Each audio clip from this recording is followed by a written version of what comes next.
Supreme Rice. Since the 1930s, supporting Louisiana farmers and communities throughout Louisiana. To find out more, go to supremerice.com. With so many options, why choose Arizona State University? For me, the only online option was ASU because of the quality. Their faculty was really involved with their students and care about your personal journey. The dedication to my personal development from my professors, that's been extremely valuable to me.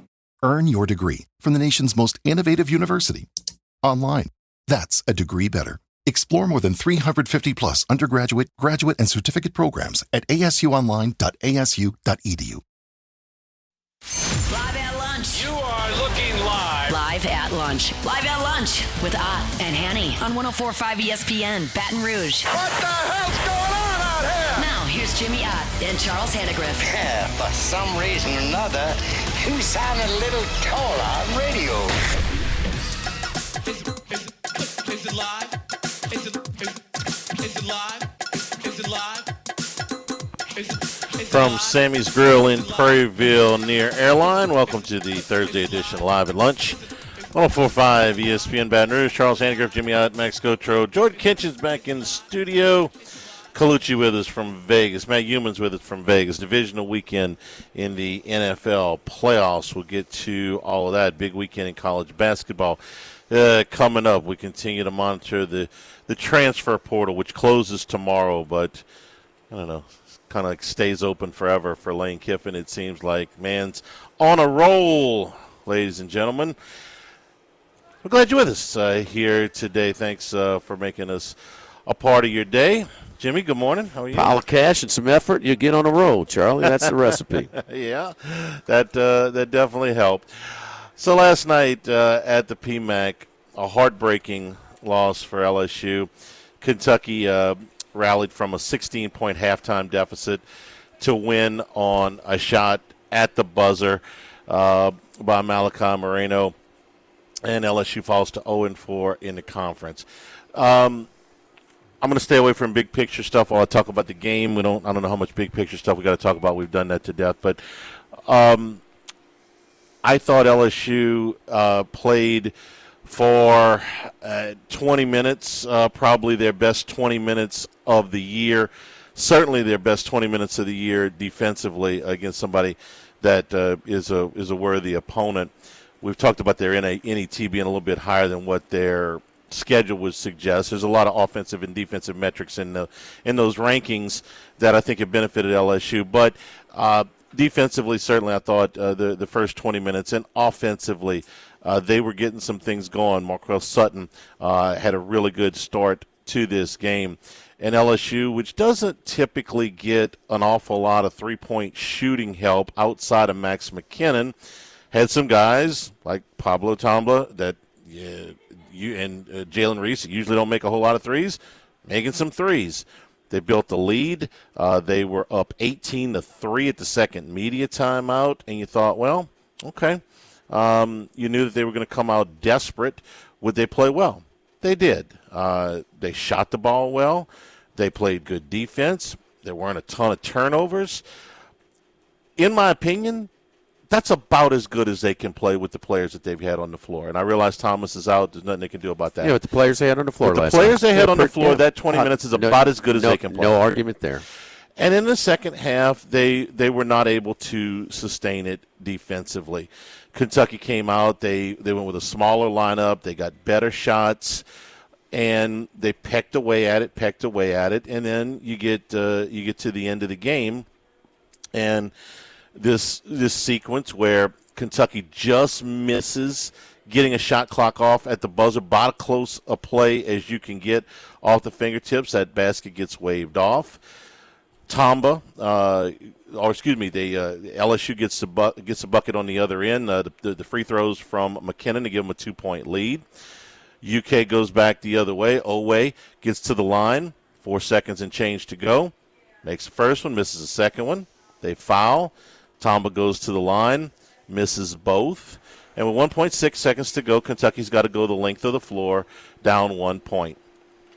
I don't know what was going through your head, Jimmy, but the first thing that was going through my head was Christian Laettner. And of course. The mistake that I think you get a lot of basketball people want to debate that play forever because it was such a game. But the one thing that they go back and forth on is, should you guard the inbounder?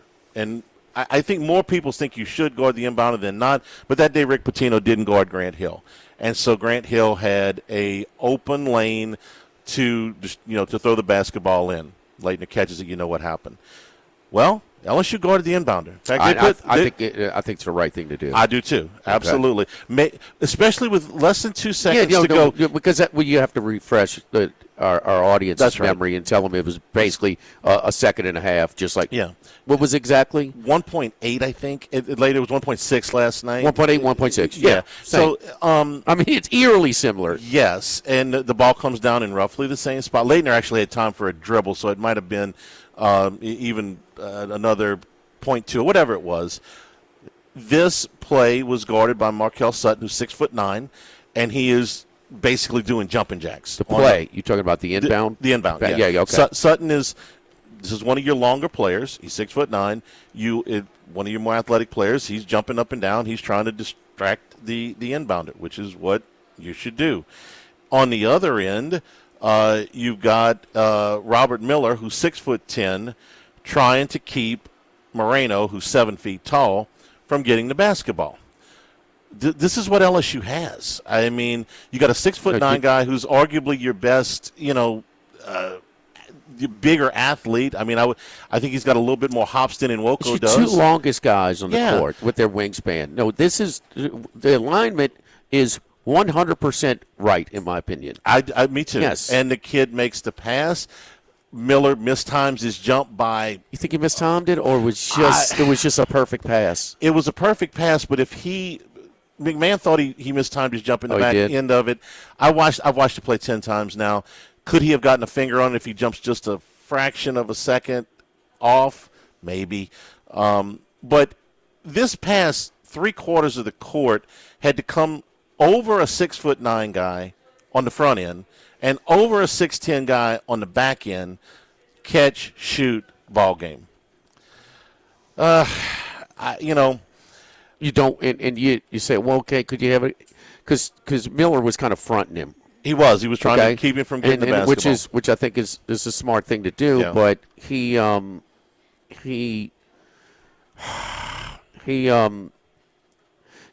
say, okay, maybe another guy could have come from behind and maybe tried something. Man, you don't want to foul. You're risking a foul there. No, you don't want to foul. You go up there swatting at a bigger guy. He had the guys you're supposed to have, in that. Here it is right here. I don't know, Charlie. You telling me he mistimed his jump on that? He is at his peak. Watch it again. I watched it 10 times. Okay, he's at his peak.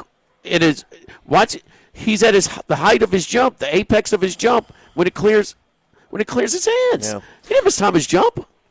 You just watched it. Yeah. He is at his. I mean, it is just a perfect. This is tremendously bad luck. Yeah, this is bad luck. A great play on the other side, and you did what you could.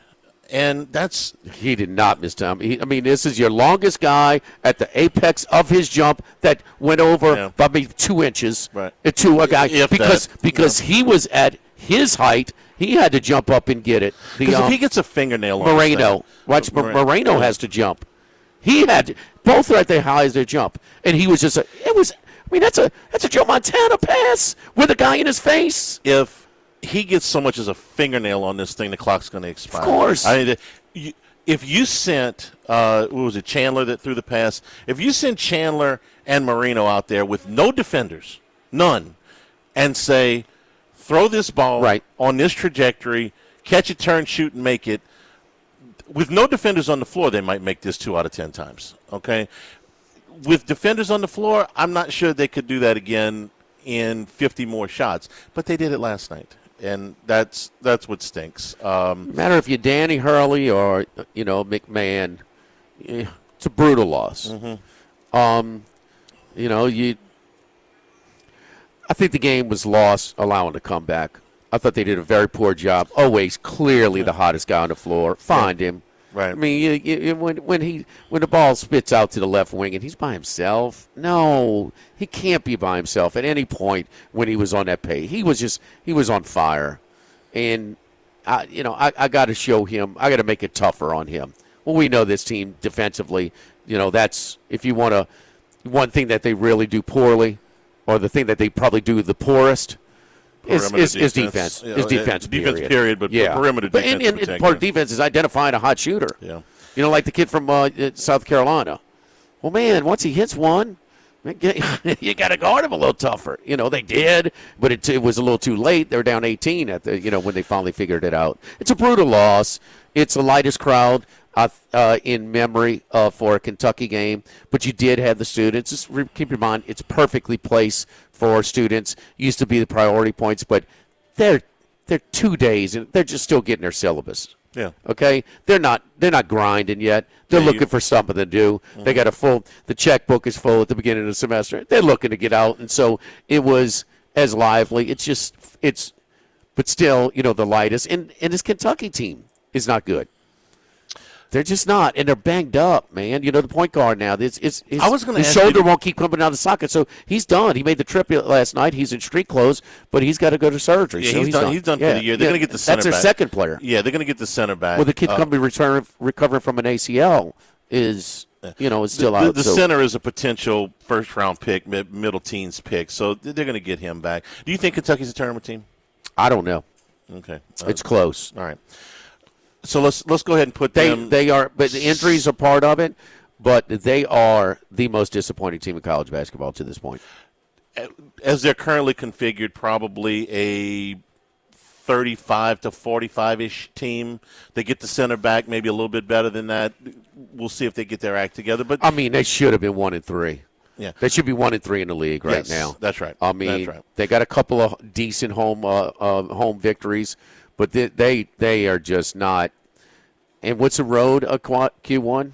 75. This would have been a Q1 win for them last night. Well, it would have been in my head. What are you talking about? In my head, LSU won the game for a second. It's a Q1 win. That's what I just think. If they would have won, it's that brutal. You slipped it. It's a brutal loss. Yeah, it's a brutal loss. No matter if you want to.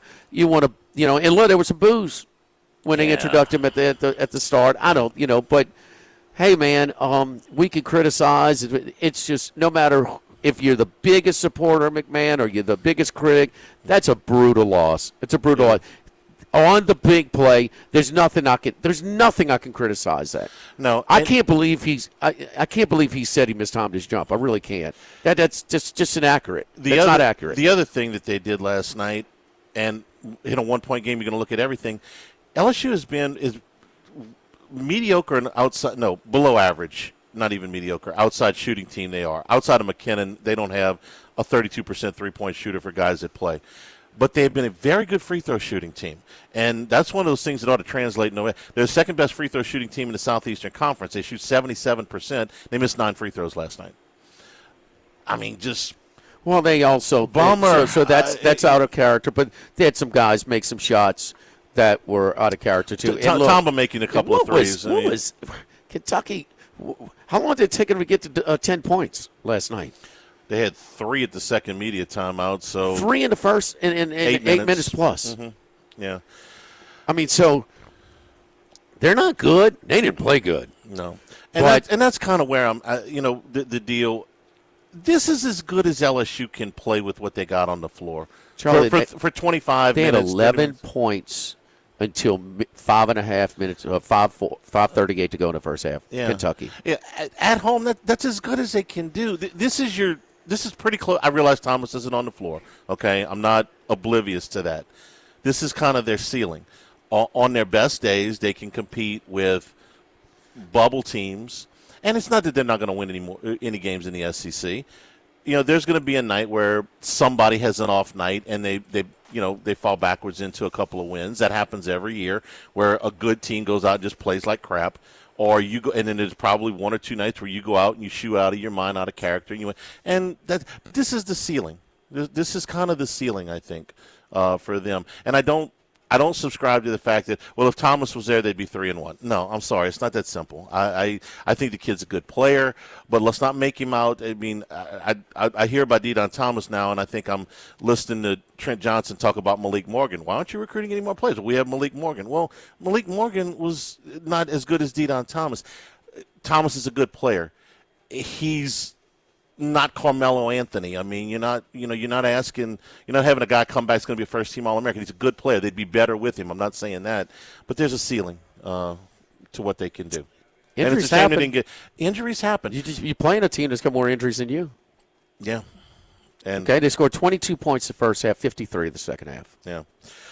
What did I tell you at the end of non-conference play? The two biggest weaknesses on this team that you didn't have a lot of depth and you didn't have a lot of shooters. And the depth caught up with them, I think, a little bit last night. They gave up 53 points in the second half, and they shot the ball well. I mean, they shot the ball really well last night, much better than they normally do. So they did what they could. That's 49% is just fine, and 47% from the three is kind of what I was alluding to. And that's great. Excellent. That's great. Yeah. No, you can't. That was. I mean, they missed some free throws, but they didn't get beat on the glass. They didn't turn the ball over a ton. And they out-rebounded Kentucky by 3. Yeah, they did what they could. They did what they could, and it came. Minus again, you got to identify. Owe was so hot. I mean, you had to do a little bit more than Kentucky after the win last night. 34 in the NET. So had they lost, you'd be right in the low, 40ish. Yeah. LSU dips down to 51. Isn't that amazing? That they're that high? Yes. It's the offensive and defensive metrics that they dominated in a non-conference. Okay, because they're not a top 50 team. No. They're not close to a top 50 team. You agree with me that the reason the net is that high is because the offensive and defensive efficiency of course, numbers? Yeah. Whatever. What else could it be? Yes. I mean, yes, Charlie. I mean, they quad 1, quad 2, they're 1 and what? 4? 1 and 5 now. I'll check. I mean, it all 4 SEC teams were quad 1, quad 2. Well, here it's right here. It's 1 and 4. Okay. No. I'm sorry. No, that's got to be 2 and 3. Doesn't make sense. Who's their other quad 1 win? I mean, a quad. They're quad 2 win. They're 1 and 3 in quad 1. I'm sorry. 1 and 4. I was looking at San Diego State above them. My bad. 1 and 4. Yeah. Quad 1/quad 2. All 4. Kentucky is a quad 2 game for LSU. Would have been a quad 1 game for Kentucky. Yeah. What's for lunch? Well, a little bit of po' boys, burgers, everything. You can do your the pork chops, catfish, or chicken with the white beans or red beans, seafood gumbo, chicken and sausage gumbo. Charlie, everything is for lunch over here at Sammy's. And man, Sammy's. Boy, it was my favorite speaking of college. We go over there, and I love getting that grilled chicken club with the fries. But you also used to wait for that. It was either Tuesday or Thursday. They would do the thin fried pork chops with the red beans and rice. Well, that's on the menu all the time. And so all of our lunch specials that we used to rotate, the hamburger steak, the chicken fried steak, the pork chops and red beans stuff, they're all on the regular menu. They're available all around the clock. I was over at Sammy's on Highland last night. I had to get a little crawfish fix. And crawfish season, they're doing it both here in Prairieville at Old Perkins near Airline, and also the original on Highland near Starring. And they were clean. They were spiced perfectly. A nice cold beer to go with it. Watching the LSU Kentucky game, on TV. It was nice, man. No, we can only do so much about the size right now. It's early in the season. But, man, I enjoyed it. They were really good. Tray for about $35, $38 with some cold beer right now. So I was glad that I got over there and got my crawfish fix early. So I'll be doing it about once a week till we get a little bit deeper into the season. But you have that as well, starting Monday through Thursday, 5 p.m. and then on weekends, Friday, Saturday, Sunday, starting around noon. So ball, crawfish, and what's for lunch? Everything, Charlie. Thank you. Everything. I'll have some of everything. Live at Sammy's in Prairieville, live at lunch, 104.5 ESPN Baton Rouge.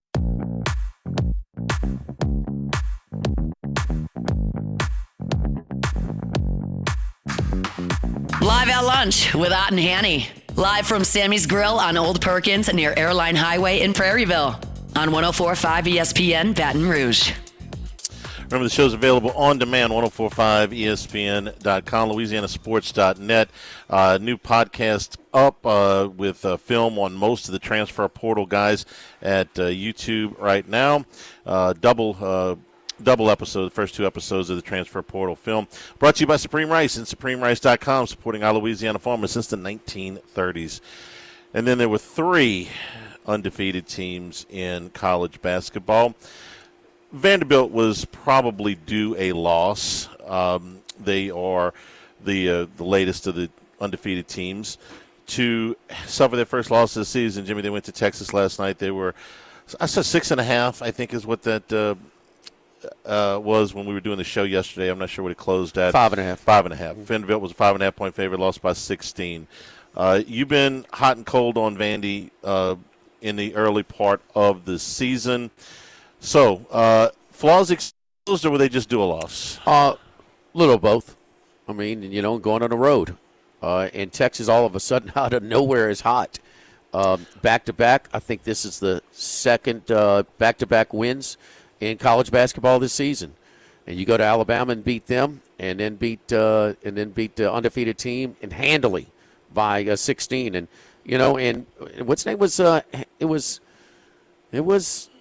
Alabama wasn't a buzzer beater either on Saturday. No, they won by 6. 4 or 6. Yeah. So the only one that tops it is Michigan neutral against Auburn and Gonzaga by a combined 70 points. That's 7-0 Auburn and Gonzaga. So this is kind of out of nowhere for Sean Miller and some of these highly respected coaches who have brought multiple teams to the tournament and made multiple Sweet 16 runs. Like Chris Beard. I think Ole Miss is turning the corner. Double-digit dog last night, wins in overtime against Georgia. Really good win after they just beat Missouri, who is a tournament team, who won again last night. And now Texas, all of a sudden, man, they're kind of in the conversation. Charlie, they've had a key player down for a loss for the season. So they're sniffing around at number 40 in the NET after the loss last night. But I still think the other team is kind of flexing their muscles, and they did it again last night. Road victory, and they just blast them in Norman, Oklahoma, the Florida Gators. And so Florida was, I think they were like 9-5 entering, or 8-5 entering conference play. They got beat their first game at Missouri by 2, and they've won 3 in a row, and they're the most talented team. Vandy's still good. And remember our off the air conversation? I said I think they're a Sweet 16 team, maybe, but I don't think they're I don't think they're past that. What surprised? Still a hell of a job, but the second-year coach, you're going to lose some good games in row. On the road, Michigan lost it, on the road. You know what I mean? So no, actually they lost at home but they almost lost to Penn State on the road. It's going to be. Winning on the road's hard, man, in college basketball. I was kind of watching off and on with Texas and Vanderbilt, and it just seemed to me that Texas was getting every rebound. And then I went and looked. They were just they almost doubled them up on the board. That spot, they were just more ready to play. Had a good crowd in Austin last night. They were just. It looked like when LSU started, they continued. Yeah, right. Sometimes you just look at this. You talk about situational handicapping all the time. Sometimes just like, okay, this team has maxed out. They have done – it's just time for – they're due a loss. And you don't always get it right, but sometimes you get those road spots. Another team's got some momentum going. You're like, okay, if these teams played 10 times, I think Vandy would win more on a neutral site. I think Vandy's a little bit better than Texas. But in this spot, they'd won 16 in a row. Texas coming off of a hot win on the road against Alabama, maybe just, time. But I don't put Vandy in the class of a Michigan, I don't either. An Arizona, I don't either. A Duke, Gonzaga, Purdue, Iowa State, UConn. I don't think they're in that class. No. I think they're as good as Nebraska. Now Vandy's 11 NET. Houston's right below them. Who are you going to take, Houston or Vandy? All day. I'm going to take Florida or Vandy. I just told you Florida. I'm taking Florida. No, I just told you. I said right. Florida is. I said that about a week ago. I still thought that they were the team that's the most dangerous come tournament time. And they're getting better. And the reason, in my opinion, they played Arizona in Las Vegas. They lost that game by 6. Vandy or Florida. That was to open the season. Remember, they're playing Arizona in the whatever they call it, that thing where they pay all the players. The player era. Era. So they played that. They played Arizona out there. I think that it might have even been a one-off of that tournament. And then they played Duke in the ACC Challenge. That was at Cameron Indoor. They lost by a point. On a 3-point shot with a second to go. Yeah. Then they played UConn in the Jimmy V Classic in Madison Square Garden. They lost that one by 4. Which is very UConn-friendly crowd. Of course. Yeah. And so this is 3 losses that they have to top 6 teams by a combined 12 points or whatever. And then they play a ranked team in Tennessee last Saturday, and they blew Tennessee to smithereens. No, that's a very good team. That's a very good team. Don't let the I'm with you there. Don't let the That's why I've been playing them. Yeah. Saturday, last night. I mean, just because they they're better than their record. Way better. And they had to it's a young coach with championship hangover as well. I mean, and it's just, but they are as talented. I think it was, who was calling the game that said, no, Florida might be the best team in the country. Guess where they go Saturday? Florida goes, I know Tennessee's got Kentucky, Ole Miss has Mississippi State. We were just talking about it. They go to Nashville. Oh, on Saturday. That's right. They're projecting that line to be 4.5. If you're going to play that one, they're going to bet Florida. I love Florida in that game. Yeah. Don't forget our friends at Legacy Title, Chad Reynolds, Legacy Title, for all of your real estate closings, 296-0060. Full-service title company servicing all of South Louisiana. Fast, friendly, professional services, which you get when you call 296-0060. Ashley Donald, Adrian Galata, Michael Platt, Marion Haynes, Natalie and Bradford Smith, a great team at Legacy Title. Keep in mind, buying, building, or refinancing, nobody chooses but you. Choose Chad Reynolds and Legacy Title, 296-0060. Live at Sammy's in Prairieville, live at lunch, 104.5 ESPN Baton Rouge. It's time. It's now Colucci time. Dwayne Colucci is back to give his best picks on 104.5 ESPN Baton Rouge. Colucci, what's happening, my man? How you doing, buddy? I'm doing well, Mr. Ott. How about you guys in fabulous Baton Rouge? Pretty good. Now, let me guess now. At the Rampart, you kind of took it on the chin Friday night with Indiana, but, man, the results in the NFL fell you guys' way, huh? Am I right? Yeah, definitely. The NFL was profitable, as it usually is.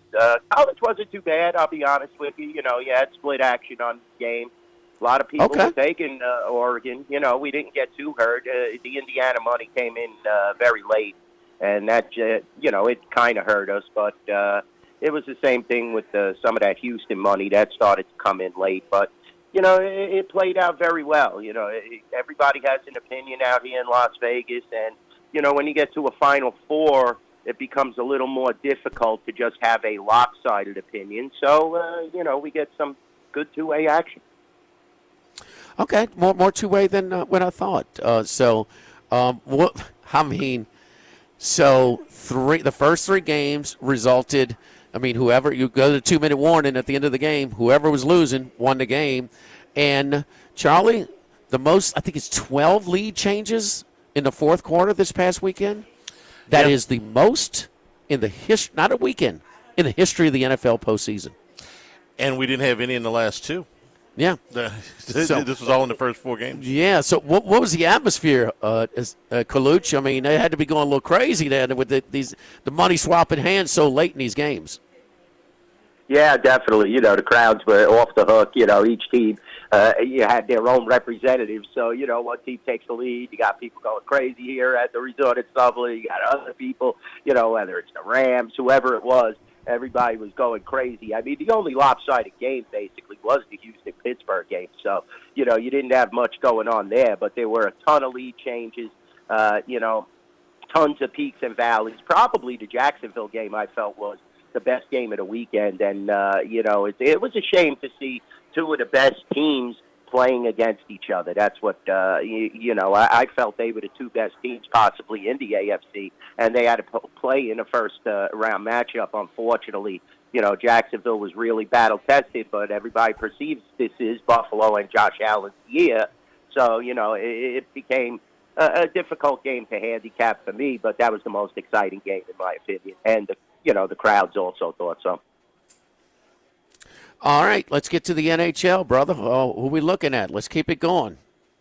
Yeah, the hockey's been, it's come back down to earth now a little in the last couple of weeks. You have a lot of teams that were cold that are now getting hot, and teams that were hot that are coming back down to earth.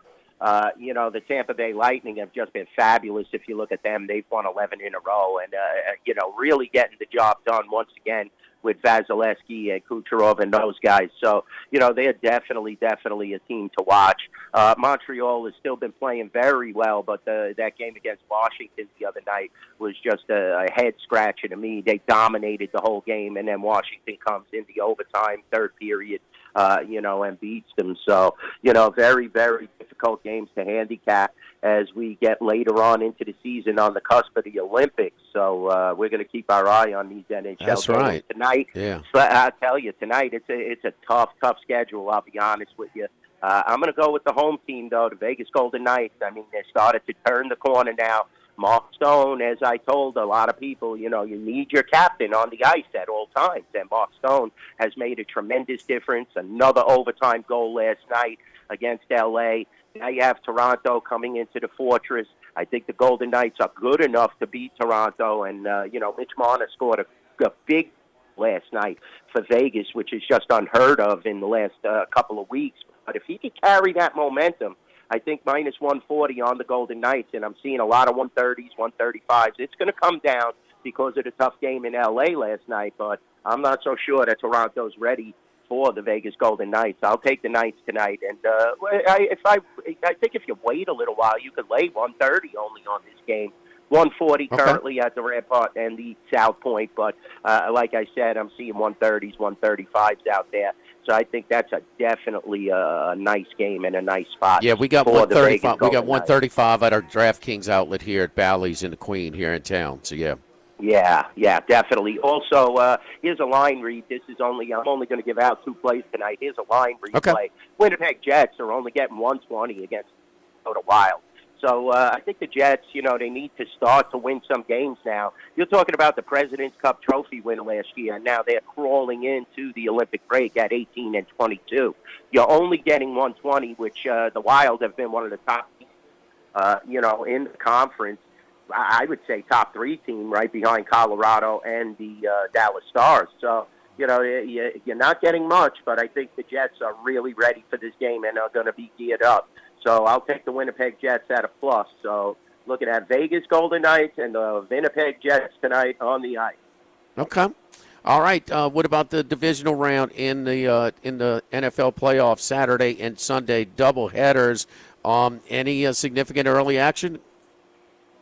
Well, we did get some significant early action on the Denver Broncos, believe it or not. This was a game we opened at Pick'em at the Rampart and South Point. Now Denver is 1. I'm seeing 1.5 at other properties, so seeing the same steam on this game. We're getting consistent action on the Rams as I anticipated. We didn't move the line as of yet. But as you could see, the under and the Rams seem to be the play and the formula with the, the parlays and the teasers that are coming here at the Rampart. Some of these other games, very tough. We're holding at 7, opener on the Seahawks. That's a tough game. I anticipate we're going to get some San Francisco 49er money as we get closer to the game, and this could go under 7. But this is a great matchup, I'll be honest with you. I think Seattle is actually ready for this game. I can't believe the 49ers were able to beat the Eagles, but, the Eagles, they again, played it out on the field. Just like Green Bay, you have these coaching issues, and when it stems from the head coach on down, it has a trickle effect. A.J. Brown dropped 2 huge passes that totally decimated their chances of winning the game. Terrible play call on the last play of the game for Jalen Hurts. And now you have the San Francisco 49ers advancing and still flying under the radar but getting a touchdown this week. So that's a tough game.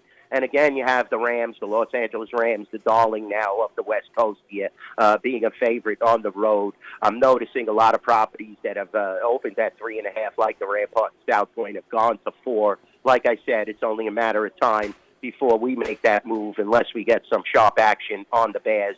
I kind of like the Patriots, but Houston played so well in that game. That defense is monstrous. But let's keep an eye. If Nico's not there, that's going to be a huge weapon and a lot of pressure on CJ.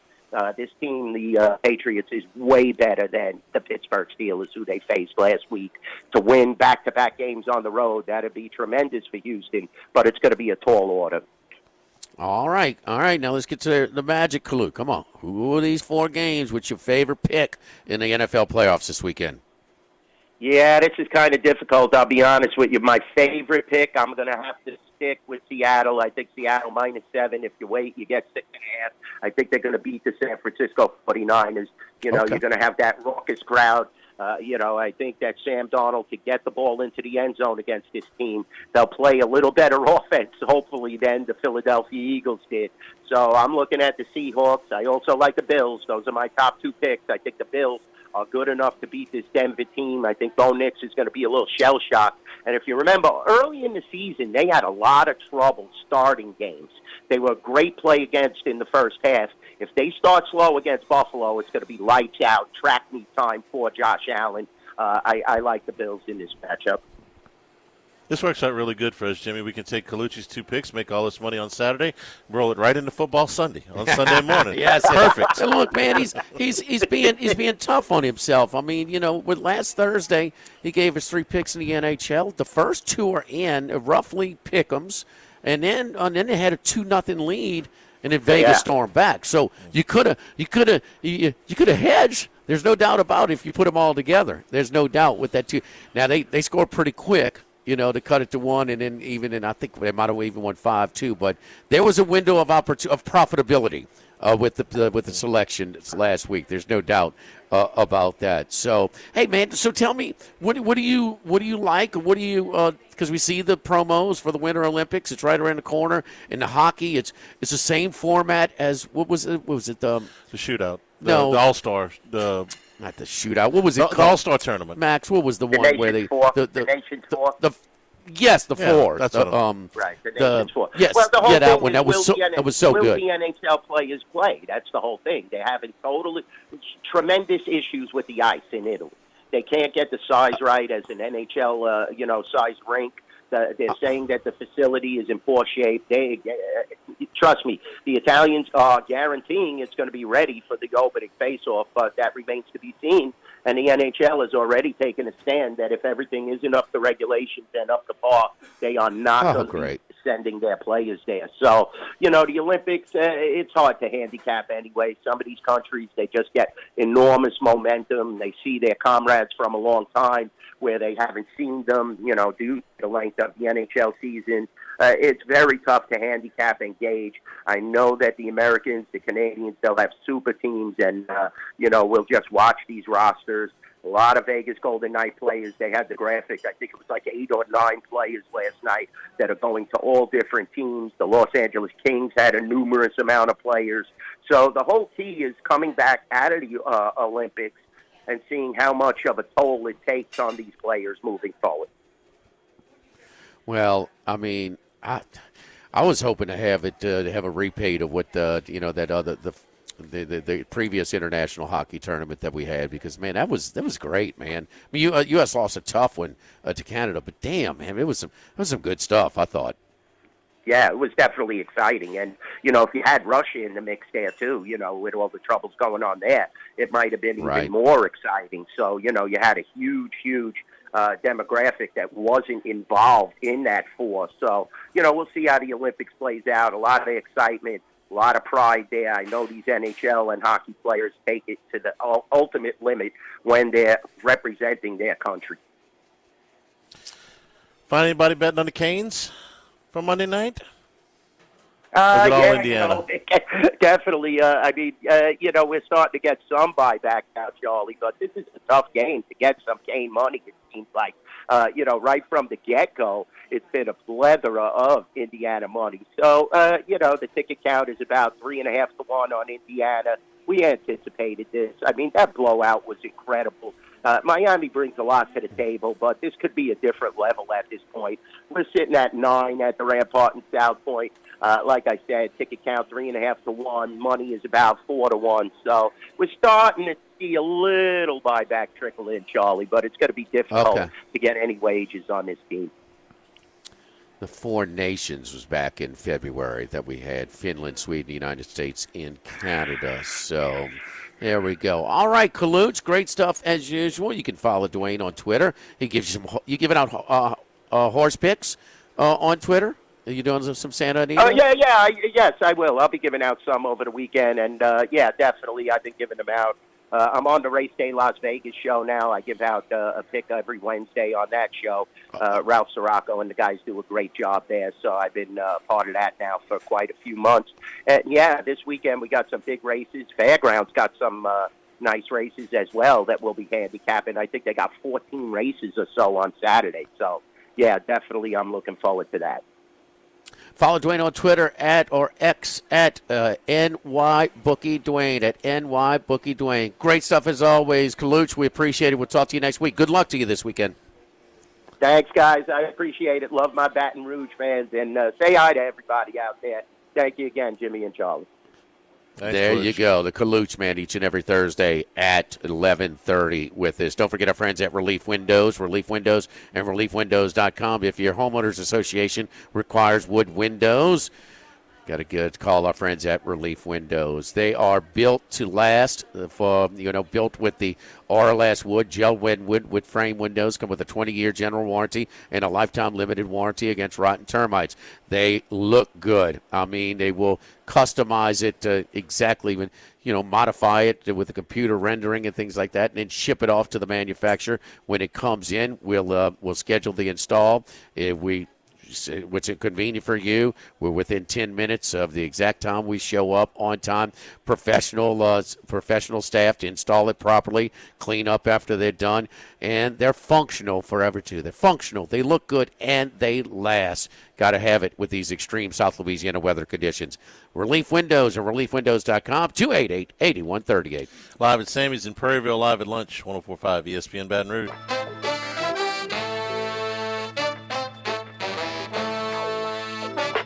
Live at lunch with Ott and Hanny. Live from Sammy's Grill on Old Perkins near Airline Highway in Prairieville. On 104.5 ESPN Baton Rouge. They had an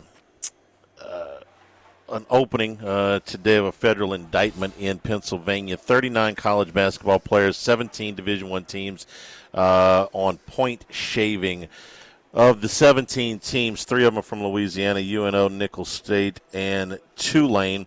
And there's one former LSU player named in this, Antonio Blakeney, although he is not charged with anything from a college standpoint at this stage. It appears that he is going to be charged elsewhere. This is focused on fixing games in the CBA, Chinese Basketball Association, starting around September of 2022. Some of these guys played for their teams as recently as this week. There are 29 games in question, so they caught them fairly quick. These were games that were last year or the year before.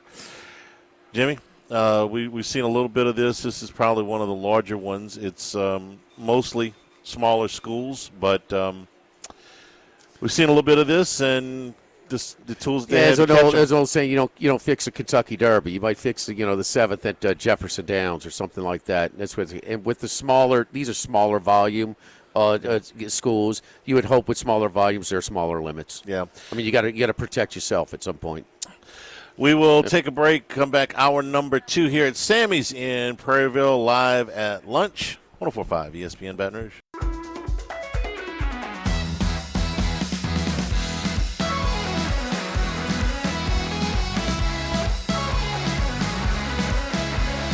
Live at lunch with Ott and Hanny. Live from Sammy's Grill on Old Perkins near Airline Highway in Prairieville. On 104.5 ESPN Baton Rouge. And return here at Sammy's in Prairieville. Jimmy says everything's for lunch. Give me a little bit of everything.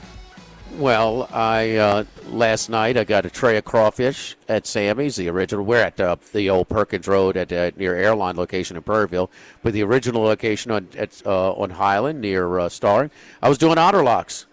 Maybe that's what it was. Okay, I can't do when I got a tray of crawfish. Put out 0-3. It's not good, Charlie. One was fouled with two. I shot an air ball and fouled immediately with 2 seconds to go to lose one.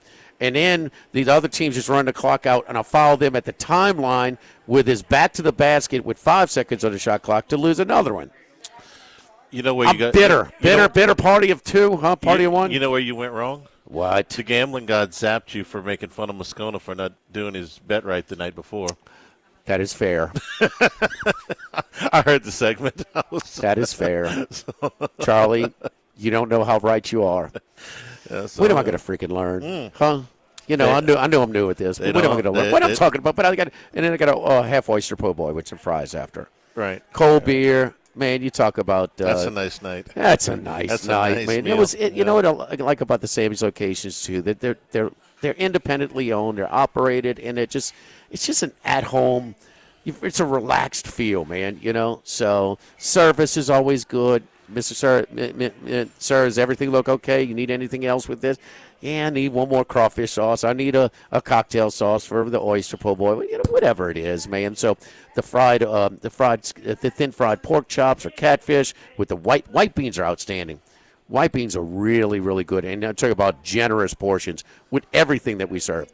I like the chicken Palermo as well. That's always a good one. It's with the tomato and the cheese on top of it with some sauteed vegetables also. So chicken, can't go wrong with the grilled chicken club, Charlie, with fries. Yep. Cannot go wrong with that. So, man, I've been doing Sammy since the 80s, man. My first sponsor back in the early 90s was Sammy's Grill on site. But crawfish is available Monday through Thursday starting at 5 p.m.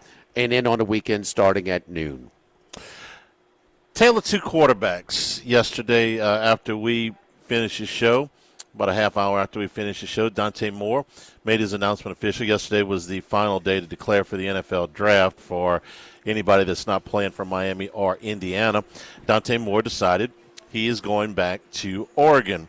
The NFL draft prognosis was as high as number 2 to the Jets. Moore, who's made 20 starts, 15 at Oregon and 5 back at UCLA, so he's coming back for another year with the Ducks. Ty Simpson, who had multiple opportunities to get into the transfer portal for, if you believe the rumors, upwards of $6 million, maybe even more for next year, which I'm sure Alabama would have matched had he wanted to stay there. You think? I think they got a little 5-star-itis. Okay. Maybe a little bit. You got boots on the ground over there. I don't. I'm not saying but it's not a given, Charlie. Okay. Yeah. If you're Ty Simpson next year and you could play quarterback for Alabama or Miami, who would you? Money's the same. Who would you play for? Or I'll throw Tennessee in there. Alabama, Tennessee, Miami. I think in order, the way things are going, I think Miami will be the strongest team. Alabama will be the second strongest team, and I think Tennessee will be the third. Yeah. That's kind of what it was this year. That's what it was this year. But and the other thing, he's a progression quarterback. He's not a super. He can move, but they don't run a whole lot of design runs. Occasionally they do, but he is, boom. And, my primary guys go to the secondary guy, third guy. He's a progression quarterback, and Shannon Dawson. That's what he does. That's what he did with Cam Ward. That's what he's doing this year with Beck. And he fit that much. Those guys aren't running plays. They're running a little bit more pro-style progression type of stuff, and he fits that. And I just think I think Moore is going to benefit from this a lot better. And this is a guy that sat. All right, now he sat after 4 starts at UCLA, which is a little bit different. But Simpson, he sat and waited too. So I think, like, I've heard some people talk about, his confidence. Well, my confidence will be shot too if I'm getting hit a lot more. So it kind of he had weapons, no doubt about that, ton of weapons, but man, he's pretty damn tough. He's accurate. How many fourth downs was he involved with? The successful fourth downs that DeBoer went to a lot this year, pretty much all of them. Yeah, he was prepared for that. That's one thing they actually did really well. But but even in evaluations, individual evaluations, team success affects him so much, and I think I'm not so sure about that. I think Simpson, but he's got to play another year. He has to play another year. I mean, with the history, and I mean, you see everybody talks about it now. 25 stars, 25 stars, 25 stars. Everybody. So it's not just a theory. It is viewed that way. I mean, you tell me Anthony Richardson, and draftability, and then Bo Nix, and watch who's going to have. It's not even close. Who's going to have the better? Now, would Anthony Richardson benefit if he was playing for Sean Payton? Of course he would. Okay, that's a factor as well. But still, get your reps, man. Develop. It helps you so much. We've got a strong track record now, and I just think he's making a mistake. Would you go to Miami? You had your pick. I think Alabama thinks they had two guys that they wanted to see compete, and out of those three teams, I'd probably stay at Alabama.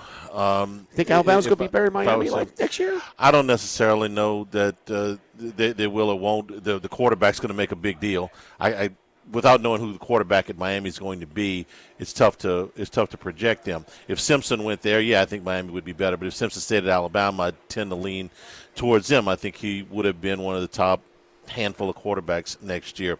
This is what the numbers that they're dealing with. Okay, let's just for this exercise say that $6 million is what either Simpson or Moore would have gotten.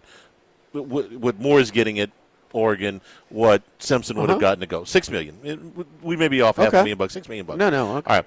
If Dante Moore would have been the second pick in the draft, the total value of that rookie deal is $52 million. Now, I don't think Simpson's going to go anywhere near that high, but I do think he's going to go in the first round. Yeah, your boy from Colorado got $48 million guaranteed. Okay.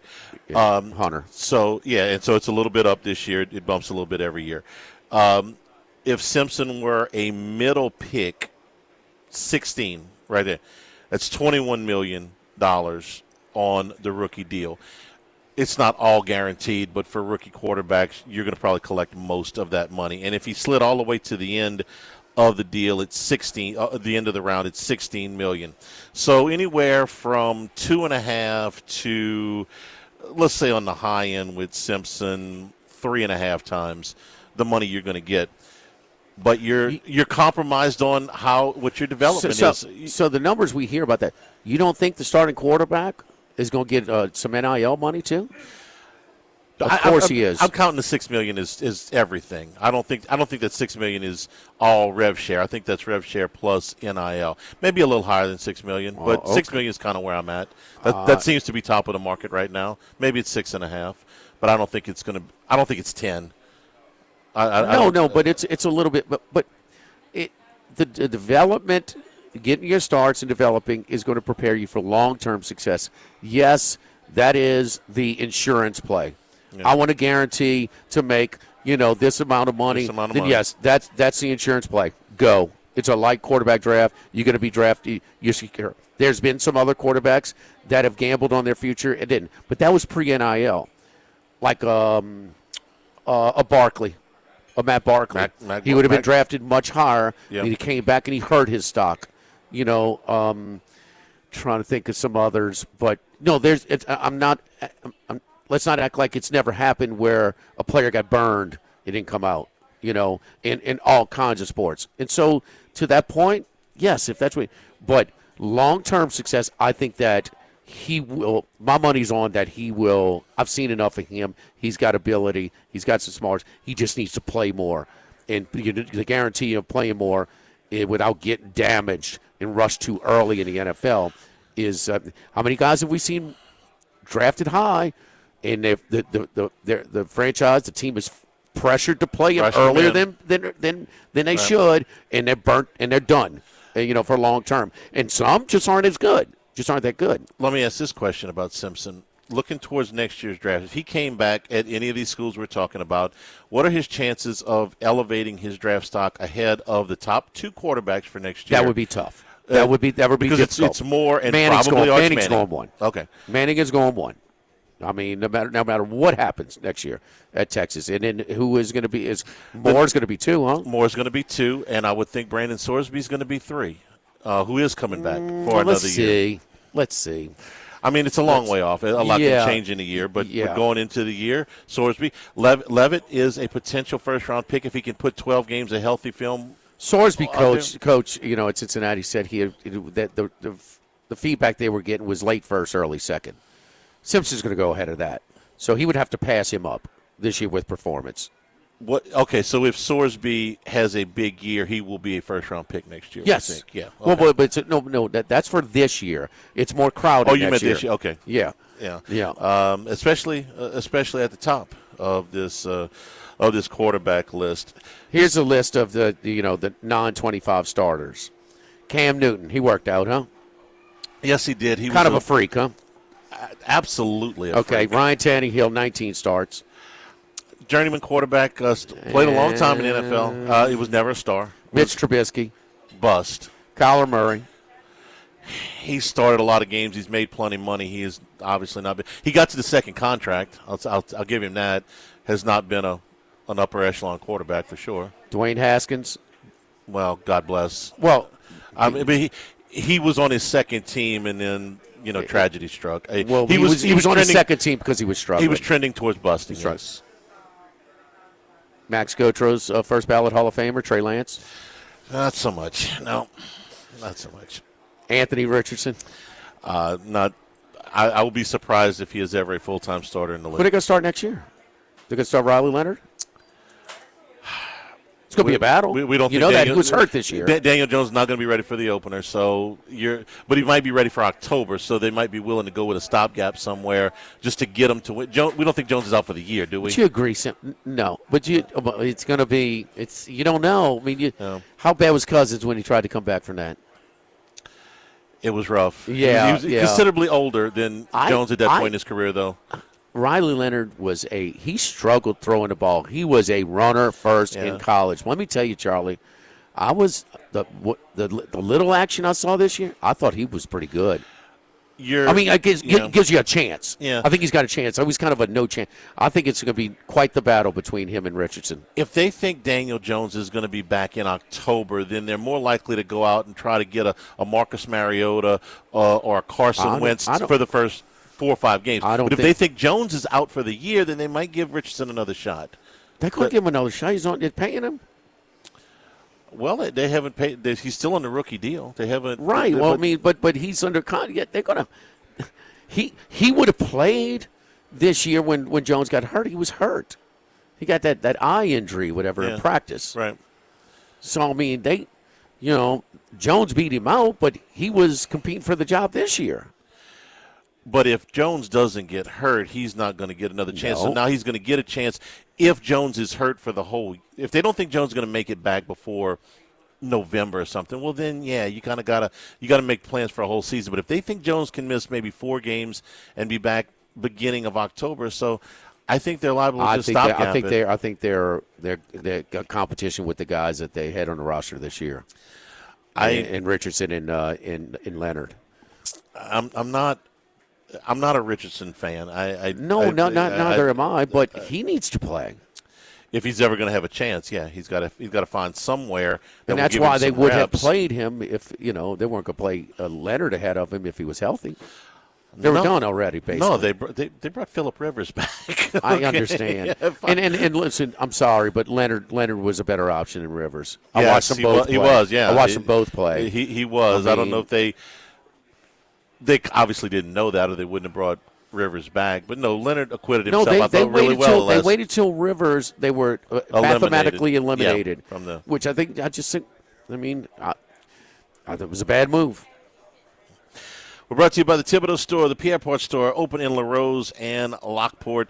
Now with the new year, you're getting yourself organized and getting maybe ahead towards some spring cleaning. Tons of storage equipment and cleaning equipment on sale right now on the website, plus tool storage, outdoor cooking, patio furniture, outdoor power equipment, cordless power tools, seeders and spreaders as we move toward the spring. Listen, you can find a little bit of anything at the Thibodeau Store. 900 St. Patrick Highway in Thibodeau, the Pierreport Store, Highway 70 in Pierreport. If you're getting looking forward towards baseball tailgating, your outdoor cooking equipment is top-notch. Crawfish pots, jambalaya pots at the Thibodeau Store.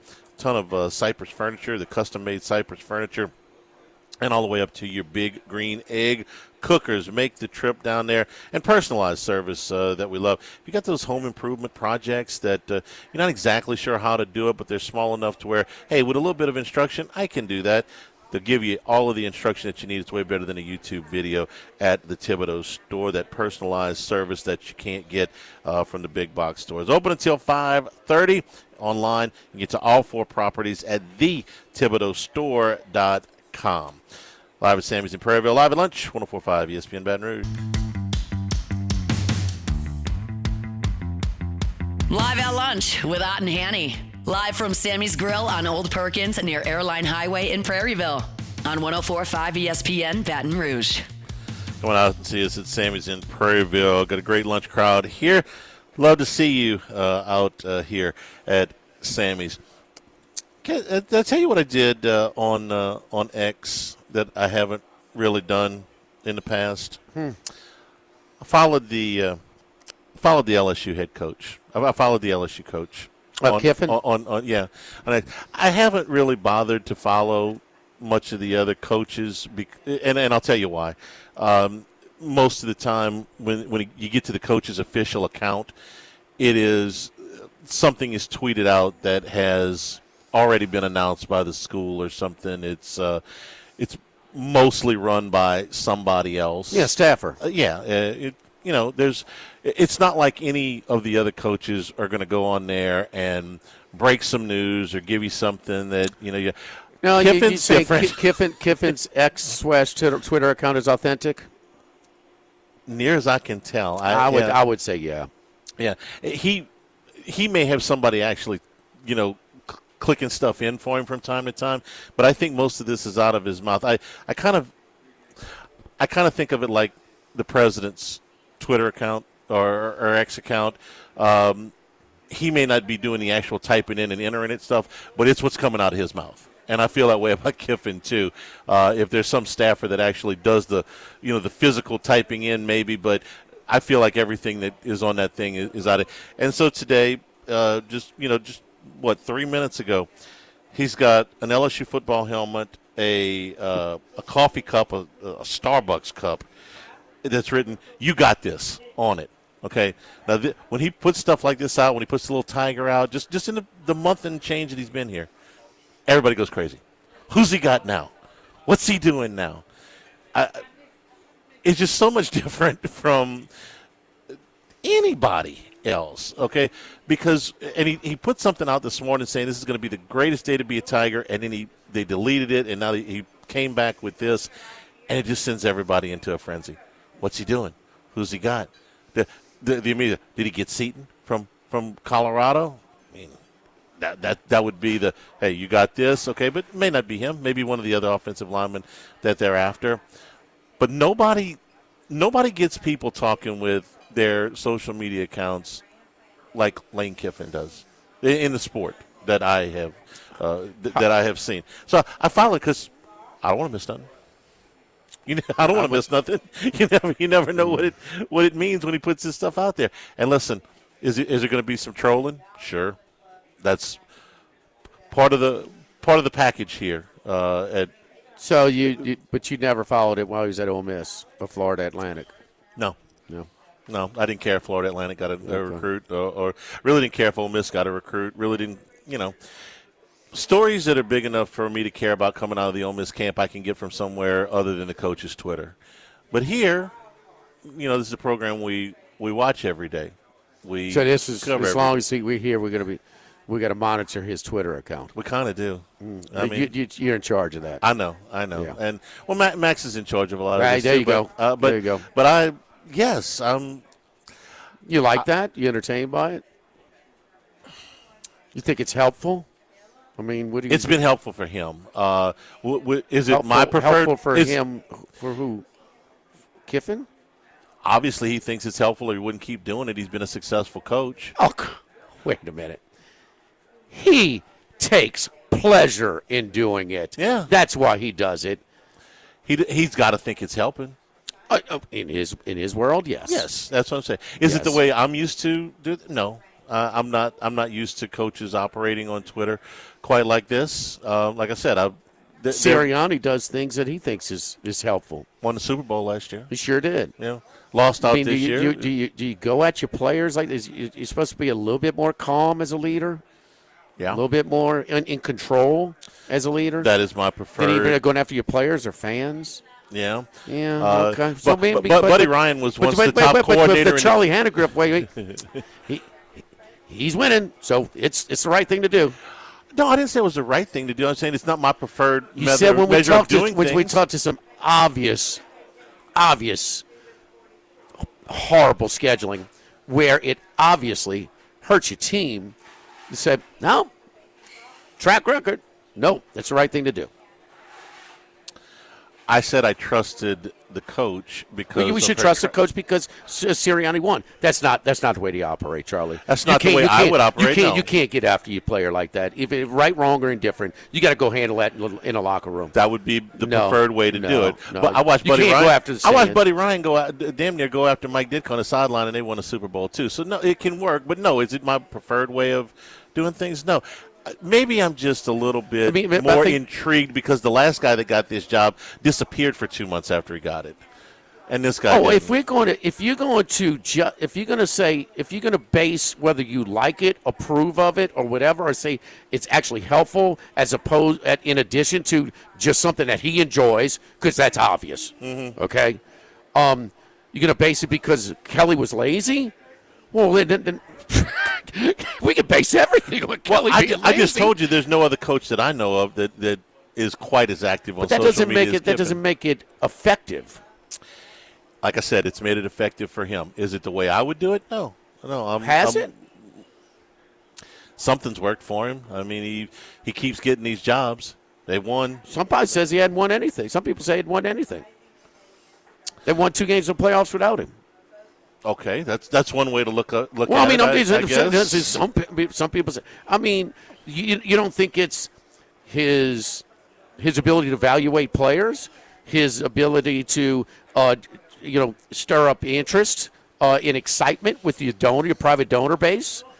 Is it your actual offensive mind and sequencing of plays and putting players in the best position, quarterback friendly? Are we going to say no? They're the top of the country in all of offensive statistics because he's entertaining on Twitter. No, he is. No, man, don't feed that to me. It is to drive up interest, and that does get your maybe donor. something like wait, I'm sending my kid off to this child. I mean, come on. If Lane Kiffin deleted his Twitter account this afternoon, what would the effect be on next year's team? I don't know. Probably nothing. That's what I'm saying. But years after that, I don't know. That's what I'm saying. It's a unique approach. I'm not saying I agree with it or disagree with it. I'm just saying it's interesting. Is it something where he's connected with the youth?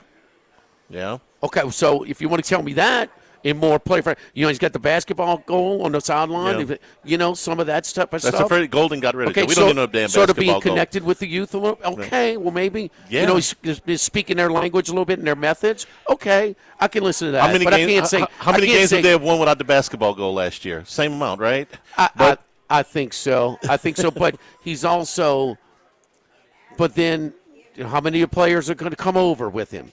Or is it too much pressure? Or are they going to – Ole Miss going – and when they sniff, and it sure looks like it, the quarterback, they sniff some interest, huh? There were some people who thought he was coming, right? Yes. Okay. Where's he staying? He's trying to stay at Ole Miss all he can. Right. Well, the kicker, there's some interest. They sniffed that out. Boom. So it's tough to read how many. Saban left Michigan State. Saban was he not respected when 0 assistants joined him in Baton Rouge? Right. No, he's the best ever. But so I think you're reading into that too much. It's what he does. It might be connected with the youth. I can listen to that, but I don't know how much bearing it's got an impact on recruiting and performance on the field and everything else. No, and sometimes he's way too. It's unnecessary, and shouldn't you be doing something else? Oh, there's going to be shouldn't be doing something more productive. Instances of that. Multiple instances of that. It's funny how his Twitter is probably viewed a little bit differently in the state of Louisiana and outside of the state of Louisiana, because I think they are taking everything they can, even unfairly, and shaping it like, oh, this is why this guy's a turd. I mean, I will quote Bandit Darville. When you say something, it depends on what state in the United States you are standing in as to just how dumb you are. Okay? Now we're on the same. Yeah. Now we're on the same wavelength. Charlie playing to his crowd. There you go. Don't forget our friends at United Community Bank, the local way to bank big, with locations from Baton Rouge to Golden Meadow. We've been serving the people of South Louisiana for over 50 years, including their newest branch at Burbank and Blue Bonnet. Our great team of bankers at United Community Bank: my buddy Prentice Wilkes, Heath Meir, Nicole Glover, Hunter Creed, David Campbell, and David Henry. United Community Bank, member FDIC, equal housing lender. Live at Sammy's in Prairieville, live at lunch, 104.5 ESPN Baton Rouge.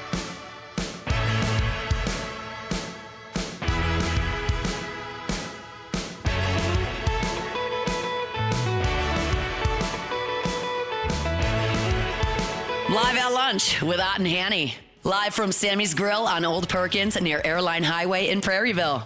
On 104.5 ESPN Baton Rouge. All right, let's go out to Las Vegas, pick it up with Matt Human from VEASAN, as we do each and every week at this time. Matt, how you been, buddy? Pretty good, guys. I bet LSU on the money line last night. I turned the game off, and they were up 18 points. I guess they won, right? What happened? Oh, you had money line? Oh my gosh. No, I'm just. Okay, I mean, jeez. I bought it. I mean, they played, with the players they have right now, they played about as well as they could. Kentucky is just way off, and due to, they're just not as good, not close to being as good, and they've got some injuries as well. And I don't know, Pope. I mean, they had 18 points at half and scored 53 the second half. So anyway, it's just but you inbound, you missed 2 free throws, but their defense on the last play, we can't criticize. You had your 2 longest players, one defending the inbounder, and one right there that he jumped at the apex of his jump. It just went over. The Moreno caught it at the apex of his jump, turned around and nailed it. So it's just, what are you going to do? I mean, but Kentucky's way, way off, man. I know their NET's in the 30s right now. Probably would have been right around 40 had they lost last night, that they should have. But, man, they are struggling right now. Well, I think Kentucky's been the biggest disappointment in college basketball. I had high hopes for that team. I know a lot of people did. And Mark Pope's got a $22 million roster. Obviously, Jalen Lowe, the point guard transfer from Pitt's done for the season now, so that's going to be a problem. I think you got to look to bet against Kentucky more often than not. Yeah. What about this? How about this little angle, playing the late game on Wednesday night, an early game on Saturday? Even the coach at Vandy cited it last night. Those teams last year were 1-8. They got an early game against a surging Florida team that you might be getting a couple of points with the Gators, who look like they're coming into form. The Gators are starting to play better. Well, you pointed out that scheduling spot there. So what time is that game on Saturday morning? Is that early? It's 11 a.m. your time, 1 p.m. So I'll make sure, but he was. My point is, when coaches start providing excuses before they even. Oh, it's 11 a.m. our time. So 9 a.m. your time. So it's extra early. No, Charlie, 1 p.m. 1 p.m. Central, Florida at Vandy. I'm sorry. Okay. Yeah. Sorry. Kentucky, Tennessee is the early game. So if you provide excuses before they tip, Matt, I'm a little worried. And I just think Vandy was a top 10 NET and Ken Palm. I just don't. They're good. I don't know. They're not top 10 to me. Well, I don't think Nebraska is legitimately top 10 either. But when these teams are unbeaten, I don't even look at the net rankings, by the way. That formula is so screwed up, and I haven't been looking much at Kim Palm either. I start to look at Kim Palm a little bit more around into January or Super Bowl, February. I think his numbers become a lot stronger. I know the betting market shapes him, but I don't look at him too much. I just think this Nebraska team's really sound. It's kind of like the Indiana football team. They don't make a lot of mistakes, run very efficient offense, have a lot of shooters, but no really elite athletes. And at some point, Nebraska's going to take some losses.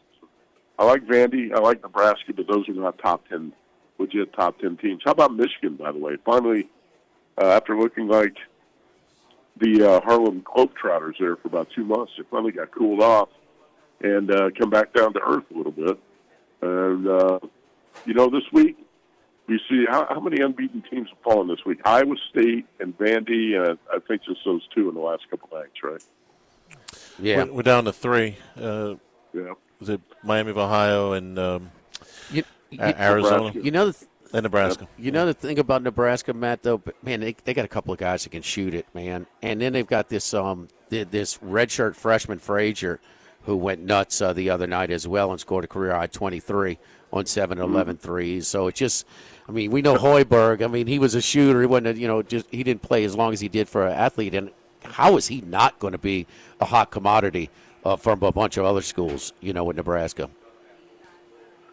You would think so. Sure. Maybe he wants to stay in Nebraska, kind of like Kurt Cignetti wanting to stay at Indiana. So it's the grass is not always greener if you take a bigger job, but he does have some obvious ties to Nebraska, so maybe he wants to stay there. But that's a great story. So just enjoy it for while it's happening this season, without worrying too much about the future. By the way, have you guys bet the Indiana-Miami game yet? I am leaning toward taking Miami. I'm sorry. It's just, first play from scrimmage, you throw a pick six, and then you fumble the ball at your own 5. My goodness, Oregon, damn. Right. So, in Alabama wasn't that good, but I think Miami, and I'm going to tell you this, it will not be an Indiana. It's going to be close to 50-50 in that stadium. The got-to-be-seen crew is my ticket broker said he's getting interest from both sides on this one. Indiana's going to be there, but there's going to be a big contingency from Miami, so it won't be that home field advantage. The other thing is, I don't know if Miami's not better than them at the line of scrimmage. I hadn't bet it yet either, but I'm leaning towards the under.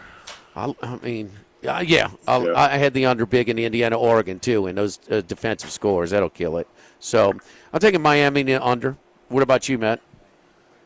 So I've got Indiana 10-1 to win the championship. I bet Indiana minus 300 money line. I bet a little bit more of that when the number first came out because I thought it was going to go up. But now I think the number's too high.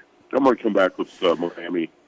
At South Point's got 9. I see most other books at 8.5. I think this number's inflated, and the true number should be around 6.5. But still, the point you made is the point I made when people asked me about this game. I think Miami's offensive line is going to be the key to this game. They have a definite advantage, size advantage, power advantage against Indiana defensive front. They're bigger, stronger. If Miami can run the ball with Mark Fletcher, I think they can stay in this game and have a shot to win it in the fourth quarter. You don't want to ask Carson Beck to make too many big plays or that might lead to big mistakes by Carson Beck. We saw a Miami team that made a bunch of mistakes in that game against Ole Miss. They're not going to get away with that against Indiana.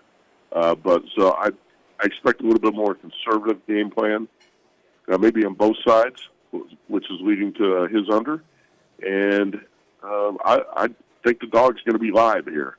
Even though I got a lot invested in Indiana, this number is high, and I think we're going to see Indiana have to sweat one out here in the fourth quarter because Miami's strength on the offensive and defensive lines, and the fact this game's in Miami too, and those guys probably feel disrespected being 8.5-point home dogs in a championship game like this. And Alabama was a phony team, and Oregon, like you said, just imploded with a bunch of mistakes. We're gonna have to see the Hoosiers sweat one out here, no question. So I'm at 8.5. Let's say you don't have any pregame bet on this at all. I would take the 8.5 with the dog for sure. Yeah. This is as high as secondary ticket price for a college game that I've seen. Wes Reynolds been on, but did he hit a Royal that I didn't hear of out in Vegas? Huh? Did he hit a Royal flush? I mean, did he hit some 10-teamer? Was he a circa Millions or Survivor? I tell you what, I don't think he took my advice, but I told him before he went to Atlanta. I seriously told him. I said, go over to the South Point Sportsbook, which is right around the corner of his house. Put about $5,000 on Indiana on the money line, and then take those profits to pay for your Miami trip. And there you go. He's like, I don't know. I don't know if he did it. well, yes. I mean, because if they make it, I mean, you profit. Right. If you're not, you stay at home, and I've heard worse advice in the world, but he's going though. Also, as far as this game, I said, look, even if you don't want to pay thousands for a ticket, $3,000, $4,000, whatever it's going to be, go to Miami, find a group of Indiana fans out there that are tailgating. He's got to know some people, right? Watch the game outside the stadium. Just go there. Give yourself a chance to get in the stadium. If not, just watch the game at a tailgate party outside the stadium. But you got to go. So I think he is planning on going. I mean, if you think about an Indiana football fan, never in their lifetime thought they were going to be in this position. So you got to go. Yeah. Just and they set it up to. I've been to the Super Bowl there because it's kind of by itself with a big field and parking lots and everything. Mm-hmm. So it's set up. Of course, he'll be rocking to Pitbull in the pregame concert and stuff. But they have the big screen set, and it is kind of an experience just outside the stadium as well because it's pretty. Just without all of the pomp and circumstance outside, it's kind of a dull type of get in and get out type of, I don't know, going to Comiskey in the South Side or something, But no, not here. It's, they, for big events, they make it sort of a special experience. Who we looking at in the NFL? All right, so I'm going to check the current numbers here while we're talking, but I can tell you what I bet so far. Actually, the first bet I made was Patriots minus 2.5, minus 115. So I thought that number was too cheap, and it should be 3 or 3.5. And obviously, you see 3 across the board right now. The key to this game is going to be Drake May not taking too many sacks or making mistakes. May was sacked 47 times during the regular season, 5 times against the Chargers. So you got to get the ball out of his hand quickly. I just feel like the Texans are a little bit overrated with a lot of people right now. It was that game in Pittsburgh was 7-6 early in the fourth quarter. The Steelers team obviously mediocre, and you can't make the Texans defense out to be the '85 Bears just because they held down Aaron Rodgers and that mistake-riddled offense on Monday night. I never trust C.J. Stroud either. Lost 2 fumbles, threw a pick. Nico Collins, top wide receiver, is going to be out here, so I believe in the Patriots as short home favorites. I'll tell you another game I like here is I took 7.5 with the 49ers, and I'm noticing today on the screen the 7.5s are disappearing. Circus still got one, but most books are down to 7. I also played this under the total of 45.5.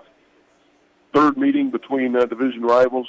Familiarity typically leads to lower scoring games like this, especially when it's higher stakes. 17-13, 13-3 the first 2 times, and it's hard to envision. As much as you like Brock Purdy and Christian McCaffrey and the play-calling mind of Kyle Shanahan, you're not going to go up and down the field on the Seahawks defense. And I thought Robert Saleh did a great job last week in Philadelphia. To me, the Eagles and the Seahawks are pretty similar teams. So I could see a game similar to last week. I took 47.5 at the Niners and under 45.5 in that game. All right. Any teams you backing real quick before we get out of here? You backing or fading in college basketball entering this weekend? Currently, I'm actually headed over to L.A. this weekend to see Purdue play USC. Okay. And I think Purdue's going to drop one of these games in L.A. against USC or UCLA on Tuesday. I don't like the way they're playing recently.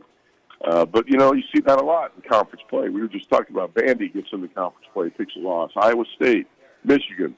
I typically look and bet against some of these favorites I think are laying inflated numbers, especially to get on the road. I tell you what, real quick, Chris Beard, you think, we're bringing A.J. Story and bringing in the French backcourt, getting Malik Dia back. I was surprised how much they were struggling. Have they turned the corner, winning the game outright as a double-digit dog at Athens last night?